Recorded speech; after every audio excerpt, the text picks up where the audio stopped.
ঈদের আগের দিনের ঘটনা। ওই এলাকায় 8 বছর আগে এক মহিলা বাচ্চা প্রসব করতে যাই হাসপাতালের ভিতরে মারা গেছে। বাচ্চা বাইসে আছে। ওই বাচ্চার বয়স এখন 7-8 বছর। ওই বাচ্চা আমার কাছে সকালবেলা মক্তব পড়তো। ঈদের 2 দিন আগের ঘটনা। ওই বাচ্চা প্রাইমারি স্কুলেও পড়তো।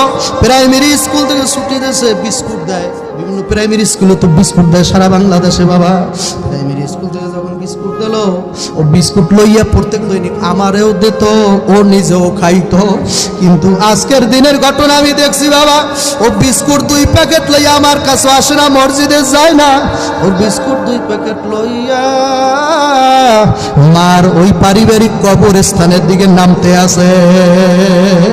আমি জানালা দিয়ে চাইয়ে রয়েছি, দেখমু ওই ছোট বাচ্চাটা কোন কবরের ধারে যায়।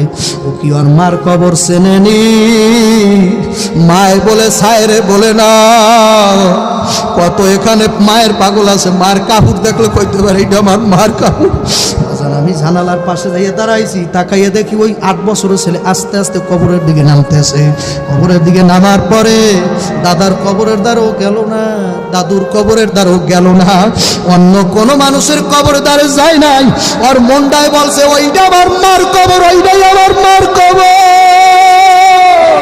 আর কবরের দ্বারে যাইয়া দাঁড়াইয়া পই কয়টা পাশে ফেলাইয়া আস্তে আস্তে এখন একটা একটা করে বিস্কুটের প্যাকেট সব ছেড়তে আছে। বিস্কুটের প্যাকেট একটা একটা করে ছিঁড়ে বিস্কুটগুলো হাতে ধইরা ধইরা মার মুখ বরাবর ফালাইতে আছে। মুখ বরাবর ফালাইয়া ফালাইয়া তাকাইয়া দেখি বই কয়টাও সিনা থেকে ফালাইয়া দিয়া ও আর মার বুকটার উপরে টাচ করে ভরিয়া যাইয়া আরে জড়াইয়া গড়াগড়ি করে আর কয় মা গো, কালকে মা ঈদের দিন, ও মা মা মা, কালকে ঈদের দিন কার কাছে যাব মা, কে আবার গোসল দেবে? ও মা, আমি আর সহ্য করতে পারি নাই, দরজা দিয়ে বাইরে কবরস্থান দিকে দৌড় দিছি। যাইয়া ওরে যখন ধরলাম, ও আবার গলাটা জড়াই ধরছে।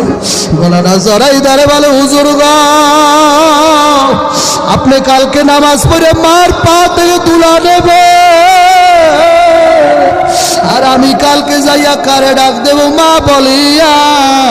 আমার যাওয়ার জায়গা নাই। আল্লাহ আল্লাহ, একটু ময়দানের দিকে তাকাই দেখো, দুনিয়ার ক্যামেরা লাগবে না। ময়দানের দিকে তাকাই দেখো, কোন এতিম ছেলে জানি হাউ মাউ করিয়া কান্দে।